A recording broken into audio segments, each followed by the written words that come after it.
At this point, it was getting pretty obvious that I was probably going to die. Terrifying situation, obviously, for so many people. And for one Sevier County volunteer firefighter, he was convinced he would not make it out of the inferno alive. Jim Carr, Sevier County Volunteer Fire Department. They started out, had decided to come over to the fire department and hang out that day. Got halfway to the department and we got an alarm for tanker and manpower support. So I took tanker 111 to the fire. A really big fire, just kind of chaos.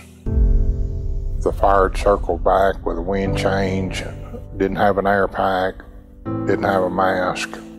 You couldn't see anything. And I knew that I was trapped and couldn't get out. I made an end-of-life video for my wife and kids, made a few phone calls, and in talking to my wife, she works for our assistant chief at their day job. She gave the phone to my assistant chief. She had asked if the thermal imaging camera was still in the truck. Stephanie Specht, Assistant Chief, Sevier County Volunteer Fire Department. Volunteer, I have a full-time job, was at work, did not have my radio with me. About 1:02, I believe it was, a text came over stating that there were personnel trapped on Hatcher Mountain. I immediately stopped what I was doing at work and asked who it was. A few minutes later, they finally confirmed that it was our tanker and our personnel, and I knew immediately who would be on that tanker. Jim's wife works with me, and I said, well, they're trying to reach him, can you call him? Third time she called him, she had him on speakerphone. The first thing that he screamed was he was trapped. I just took her phone from her. At that point, it was my radio. I asked him what he could see. Could he see any black? And he said he couldn't see the hand in front of his face. And all of a sudden, it just dawned on me. I'm like, is the tick still on tanker 111? So he starts looking, found the tick, and I said, look for a cold spot and get out. Of course, that was like the longest 5 or 10 minutes of my life, worried that my personnel was gonna perish up there.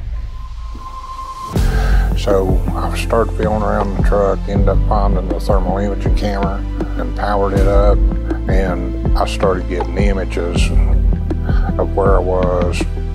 I went walking to the side and down the hill, and I could see through the thermal imaging camera a dark area laid out, and the closer I got to it, I realized that it was a fresh cut dozer trail. Made it about halfway down it, smoke started clearing up. It was like, okay, I'm probably gonna make it because I know where I'm at. Jim says there were 2 things that saved his life. One is this special device. It's called a thermal imaging camera. And the second, he says, the grace of God. We were driving back after lots of tears, obviously. Made him sign the tick, write the date and where the incident was, and reached out to Seek Thermal and explained I wanted him to keep that, saved his life, and they donated one to replace it, which was amazing. If it wasn't for that thermal imaging camera, Jim would not be here today.